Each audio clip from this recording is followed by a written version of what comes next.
Well, Major, we heard Donald Trump in your piece railing against Obamacare following the announcement that premiums will go up by an average of 25% in 2017 for some under Obamacare. How effective do you think that political attack is going to be in appealing to voters? Well, it can be very effective on a couple of levels. It rallies all Republicans. It essentially extinguishes any divisions between Trump and fellow Republicans, and there have been many. It's a great unifier for Republicans. They all want to get rid of the Affordable Care Act, Obamacare.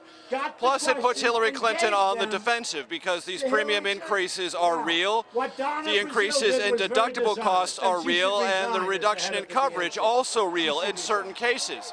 And it's not just Republicans who are making that case, Elaine. Former President Bill Clinton, Hillary's husband, has pointed out some of these flaws with the Affordable Care Act and its implementation.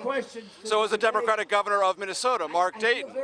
So this is a vulnerable issue for Hillary Clinton because she wants to keep it and expand it, improve it, she says, but essentially keep the architecture of the Affordable Care Act. And for Trump, when he says repeal it and replace it, that is resonant because these issues dealing with costs, affordability, and coverage are very real.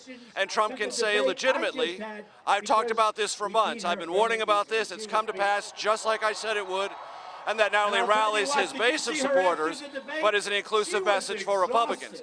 The key test for Trump will be, can he do what advisors insist he will do? Stay on message, hammer this in the closing days of the campaign, and try to take maximum political advantage of it. We'll have to wait and see. I think you just answered my next question, Major, but I'm wondering, so there in Florida, polls are showing he's trailing Hillary Clinton by about 3 points. What does he need to do to pull off a win in the Sunshine State? You know, in Florida, it's the same story as it is everywhere else. What Trump needs is not a miracle, but an unexpected surge of voters who haven't participated in elections recently.